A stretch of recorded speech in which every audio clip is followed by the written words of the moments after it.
오늘 우리에게 주시는 하나님의 말씀 오바댜 1장 1절부터 21절까지 말씀입니다.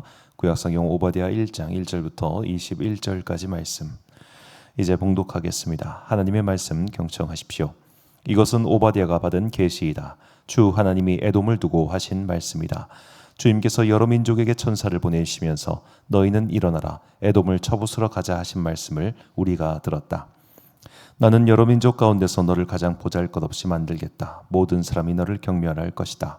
내가 바위 틈에 둥지를 들고 높은 곳에 집을 지어놓고는 누가 나를 땅바닥으로 끌어내릴 수 있으랴 하고 마음속으로 말하지만 너희의 교만이 너를 속이고 있다.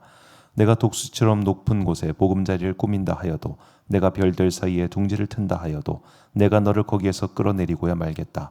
나 주의 말이다. 너에게 도둑대가 들거나 밤중에 강도떼가 들이닥쳐도 자기들에게 필요한 만큼만 빼앗아간다.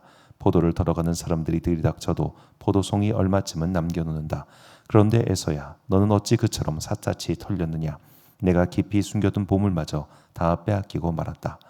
너와 동맹을 맺은 모든 나라가 너를 나라 밖으로 쫓아내고 너와 평야조약을 맺은 나라들이 너를 속이고 너를 정복하였다. 너와 한 밥상에서 먹던 동맹국이 너의 발 앞에 올가미를 놓았다. 너의 지혜가 어디에 있느냐? 나 주가 말한다. 그날에는 내가 에돔에서 슬기로운 사람들을 다 없애고 에서의 방방 곳곳에 지혜 있는 사람을 남겨두지 않겠다.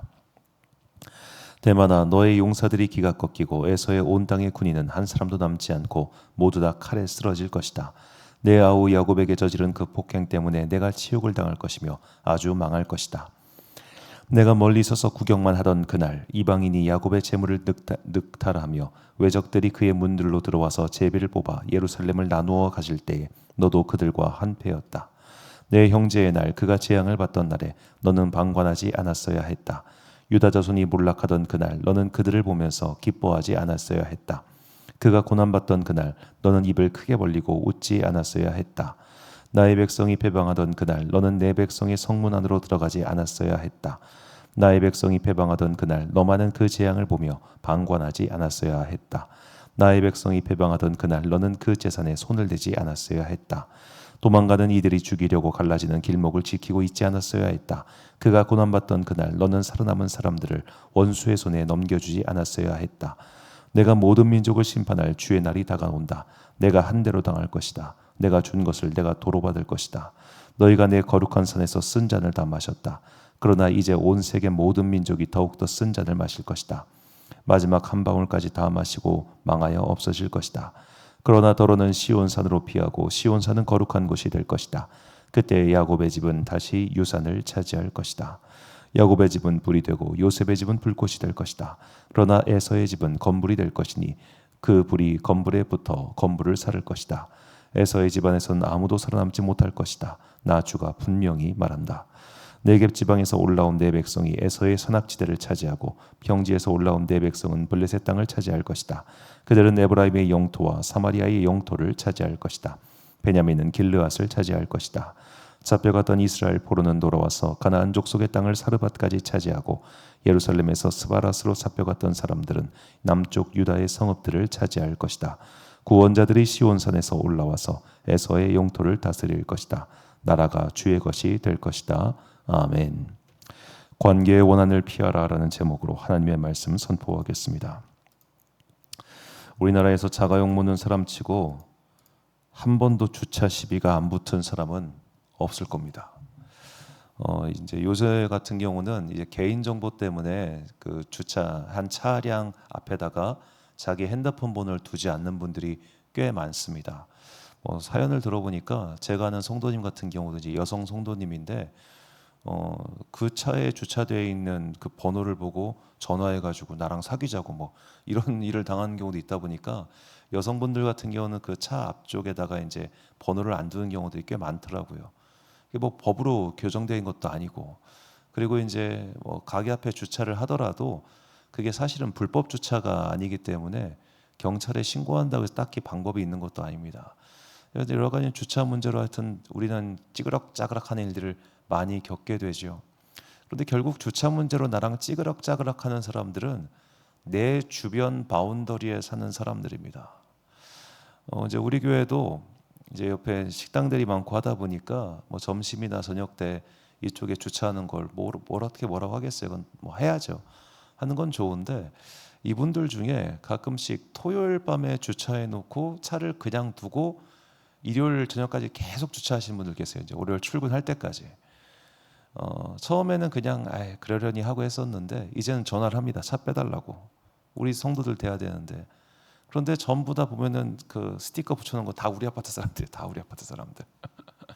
그러니까 강하게 얘기를 못 해요. 아주 점잖게 이렇게 얘기해야 됩니다. 왜냐하면 제가 목사니까 혹시라도 나중에 이분들이랑 어떤 일이 생길지 모르니 항상 예의 바르고 착하고, 그렇다는 것은 결국 내 할 말 못하고 이제 내 주장 못하고 조심조심. 아니 주차를 해놓고 가신 분들은 그분들인데 내가 굽신굽신 차 좀 빼줍시오 이래야 된다는 거죠. 자, 우리 크리스찬들이 이런 일이 되게 많습니다. 그래서 예전에는 자기 차에다가 교회 다니면은 그 익투스 물고기 마크 붙이는 분들도 계셨고 뭐 교회 마크를 붙이는 분도 계셨지만 지금 그거 하는 분들 거의 없습니다. 요새 또 사라진 풍경 중에 하나가 뭐가 있냐면 옛날에는 교패라고 해가지고 아파트 사시거나 뭐 주택 사시는 분들도 가끔 했지만 자기가 다니는 교회 스티커를 집에 붙여놨었어요. 예전에. 그래서 옛날 아파트 이렇게 다니셔 보시면은 어느 교회 다니는 거 다 붙여놓은 것들 보셨을 겁니다. 뭐 자석 같은 걸로. 근데 지금 그거 하는 교회도 없고 붙여놓는 분들도 거의 없어요. 왜? 딱 붙여놓는 순간부터 괜히 내가 손해 봐야 될 것 같고, 괜히 내가 양보해야 될 것 같고, 뭐 위층 아래층 층간 소음 있어도 가서 항의 한마디 못할 것 같고, 그러니까 그냥 다 떼버린단 말이에요. 그럼 윗집 아랫집이 저 사람 교회 다니는 거 모르냐? 금방 알아요. 이게 모를 수가 없어요. 일요일 아침에 띵띵띵 하고 나가는 사람은 다 교회 가는 사람들이지. 자, 이렇게 우리가 서로, 더구나 우리나라 같은 경우는 세계에서 인구 밀도가 제일 높은 나라 중에 하나인데, 그러다 보니까 사돈의 팔촌 건너가면은 모르는 사람이 없다고 하지 않습니까? 다 얽혀 있습니다. 어디선가는 만납니다. 그래서 원한을 잘못 맺으면 정말로 피곤해지는 나라가 우리나라라는 것쯤은 우리가 다 알고 있죠. 특히 저는 이거 굉장히 안 좋은 문화라고 생각하는데, 이제 어떤 연예인이 이제 나중에 성인이 돼서 데뷔를 했어요. 14년 전 학폭, 15년 전 학폭 막 다 끄집어내 가지고 그냥 우르르 하는 그런 일이 참 많은데, 자, 이것은 결국 모두가 다 얽혀 있기 때문입니다. 그래서 요즘 부모님들은 애들 키울 때 학교에서 절대로 싸우지 말라고 하고, 그냥 뭔 일 있으면 다 그냥 네가 미안해 잘못했다고 그냥 얘기해 버려, 이런 식으로 자기 방어를 할 수 있게끔 계속 교육을 한다고 합니다. 기록에 남으니까요. 이거 훨씬 무서운 겁니다. 옛날 같으면 그냥 선생님이 때리고 끝날 일들이 이제는 위원회가 열리고 그 위원회에 경찰이 참석해야 되고, 그렇게 해가지고 기록에 남는, 생기부라고 하던가요? 기록에 남으니까 훨씬 더 각박한 사회가 된 거죠.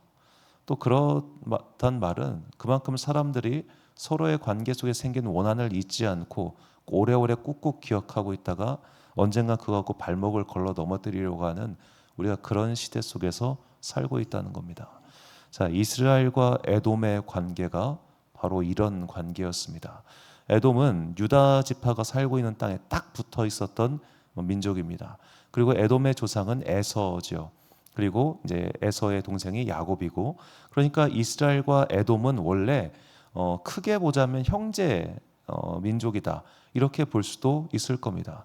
하지만 우리나라랑 중국이 사이가 좋고 우리나라랑 일본이 사이가 안 좋듯이 원래 가까운 사람이 붙어 있으면 그만큼 싸움도 심하고 갈등이 심한 법이죠. 이 오바댜 선지자는 한 장에 불과하지만 이 에돔에 대한 심판의 예언을 우리에게 전해주고 있습니다. 오바댜 선지자는 이렇게 말합니다. 본문 3절에서 너의 마음의 교만이 너를 속였도다. 바위 틈에 거주하며 높은 곳에 사는 자여, 내가 마음에 이르기를 누가 능히 나를 땅에 끌어내리겠느냐 하니, 저 말이 뭐냐면 에돔 족속이 살고 있는 이 세일산 일대는 암석 지역이기 때문에 일단은 점령해도 그렇게 전략적 가치가 있는 땅이 아니었습니다.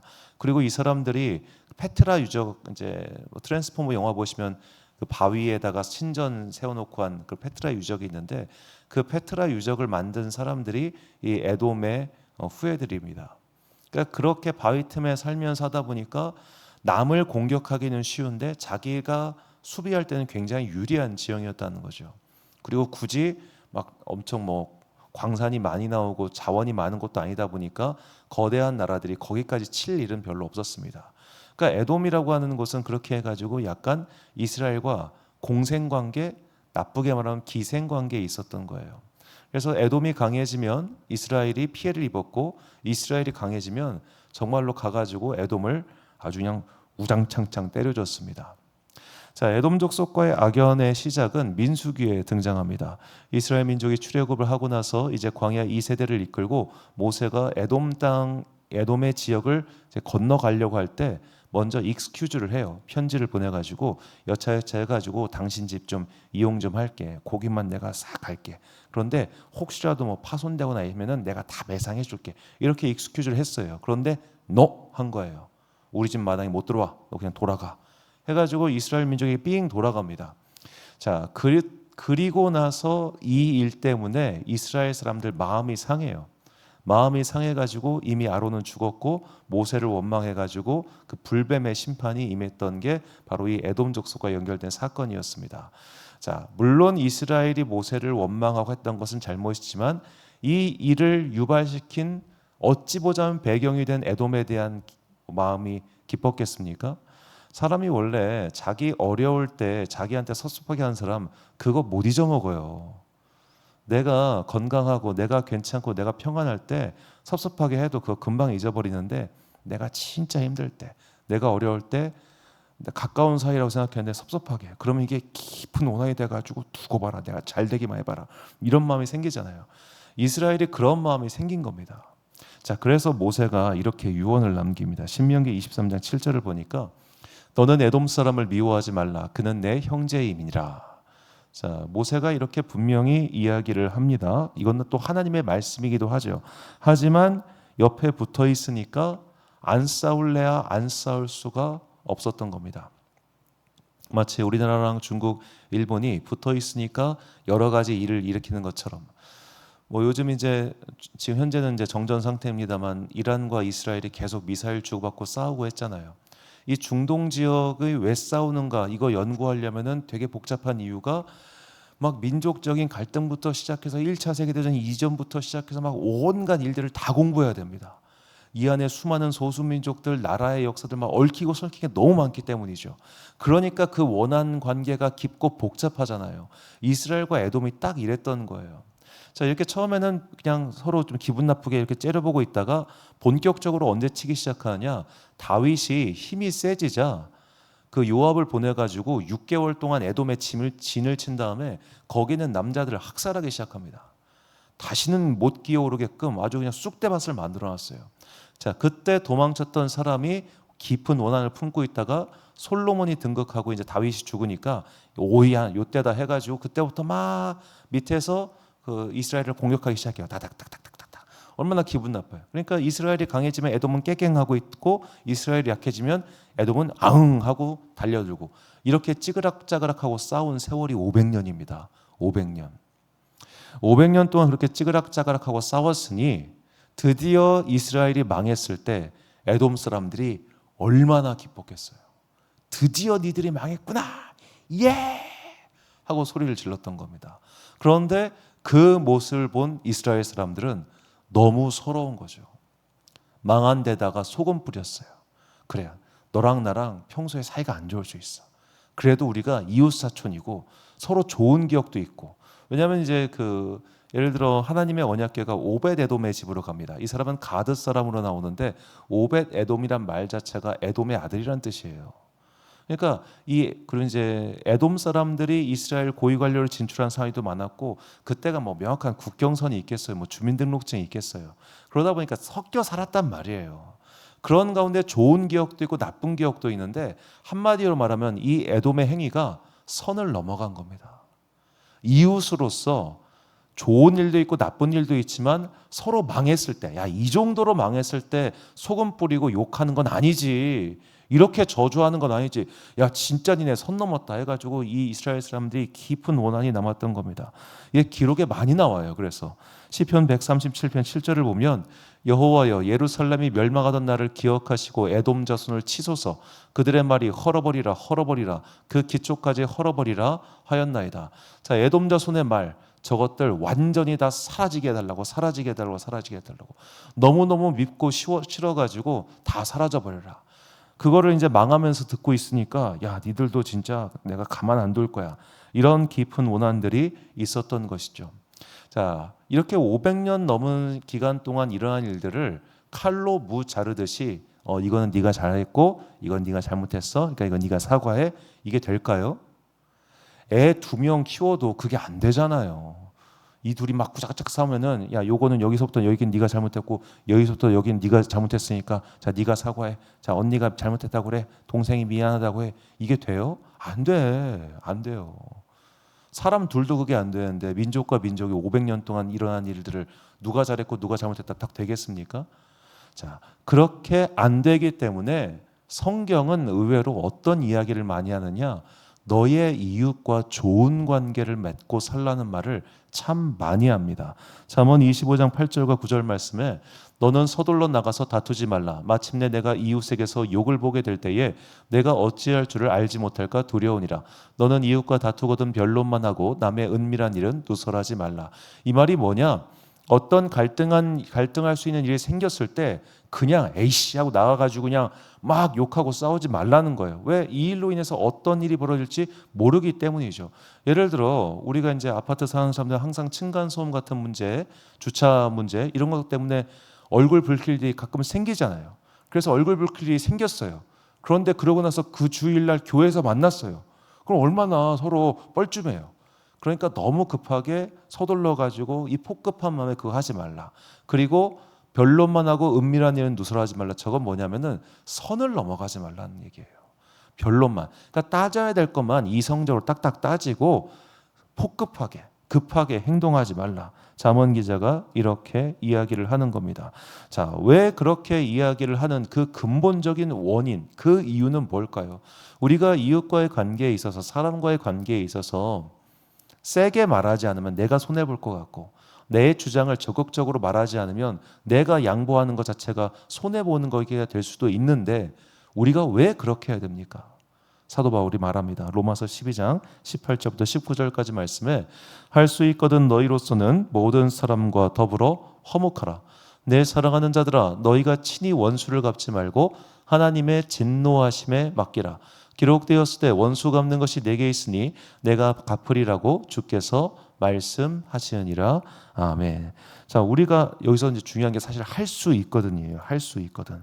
무조건 다 하라는 게 아니라 최대한 모든 사람과 더불어 화목하라. 왜냐? 결국 하나님께서 그 모든 것들을 바로잡아 주실 거야. 너희가 너희의 힘으로 이걸 해결하려고 하면 이스라엘과 에돔의 관계처럼 너무 복잡하게 얽히고 설켜가지고 결국 아무런 좋은 일도 일어나지 않아. 하나님께서 해결해 주실 것이니 그것을 믿고 그분의 재판을 기다려. 이것이 사람과의 관계 속에서 문제가 생겼을 때 성경이 우리에게 가르쳐주는 행동 지침입니다. 자, 물론 어떤 사람이 악을 행했을 때 그리고 구체적인 피해가 발생했을 때 재판 가야죠. 우리가 소송하는 거를 무조건 나쁘다고 할 수는 없습니다. 왜냐하면 그렇게 안 했을 경우에 그 사람이 그거 믿고 더 함부로 날뛰는 경우가 있어요.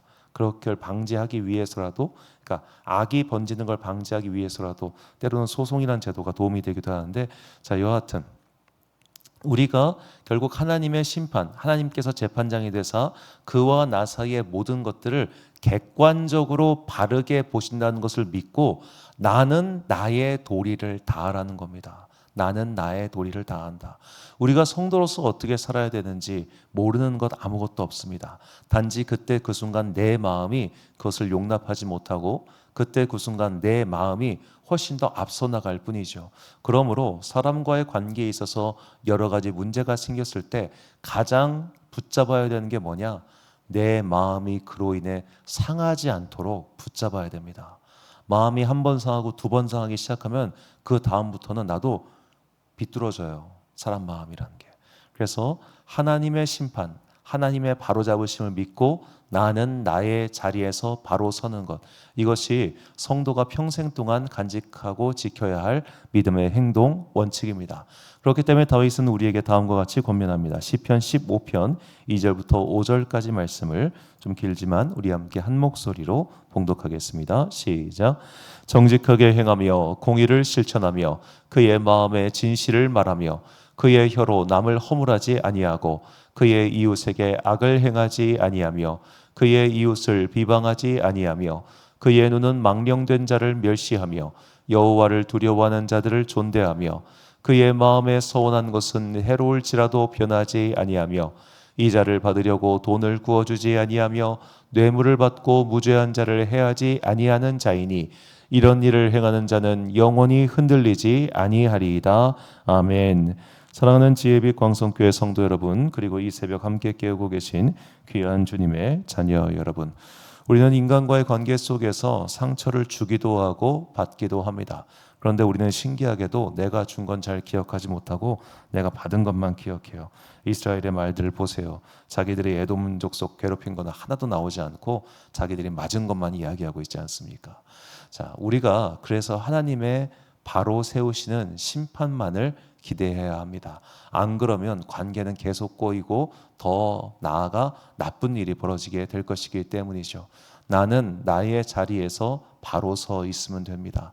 나는 나의 자리에서 성경의 가르침과 하나님의 뜻을 따라서 행동하면 그만입니다. 그럼에도 불구하고 발생하는 여러 가지 갈등과 억울한 일에 대해서는 재판장이신 하나님께서 반드시 바로잡아 주실 겁니다. 오늘도 내가 만나는 모든 사람들과 더불어 화목할 수 있도록, 지금 당장은 내가 손해보는 것 같고 지금 당장은 내가 화를 참는 것 같아 보이지만 그것까지도 하나님께서 이미 셈하고 계시다는 것을 잊지 마시고 나의 삶의 자리에서 성도다운 삶을 끝까지 영위해 나가는 그런 여러분과 제가 되시기를 주님의 이름으로 축원합니다. 기도하겠습니다. 사랑과 내가 풍성하신 아버지 하나님, 살면서 누군가와 다툼 한 번 없는 사람이 없습니다. 사는 동안 누군가에게 상처 한 번 받지 않은 사람은 없습니다. 그래서 우리는 주님께 더욱더 간구합니다.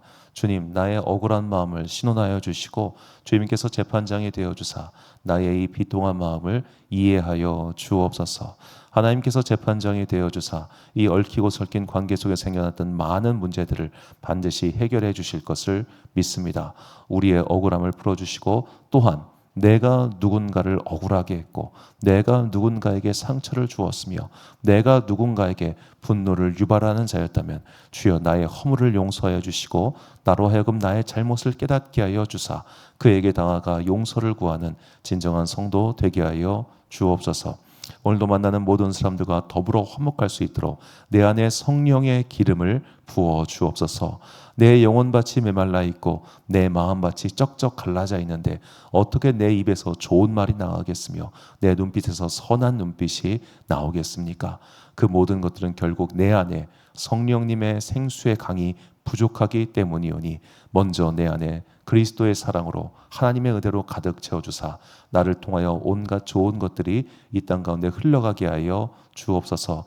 내가 서 있는 그곳, 내가 일하는 그곳, 내가 만나는 사람들, 그 모든 것들 속에서 그리스도 예수의 향기가 나를 통하여 흘러가기를 간절히 소망합니다. 우리의 자녀들을 지켜주옵소서.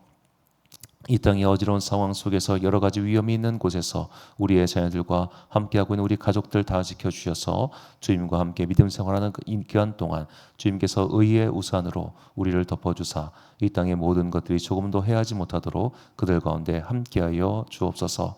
오늘 하루도 참 좋으신 우리 주님의 은총과 평강이 모든 주의 자녀들과 함께 하시기를 간절히 소망하오며 이 모든 말씀 우리 구주 예수 그리스도의 이름으로 기도드립니다. 아멘. 오늘의 기도 제목입니다. 우리는 인간관계의 갈등 속에서 살 수밖에 없습니다. 내가 언제나 옳을 수도 없고 상대가 언제나 틀릴 수도 없습니다. 하나님께서 재판하시는 날을 기다리며 관계의 문제로 내 영이 상하지 않도록 성령님의 기름을 부어달라고 기도하십시오. 오늘 주신 기도의 제목 가지고 기도와 묵상에 힘쓰는 하루 되시길 바랍니다. 기도하겠습니다.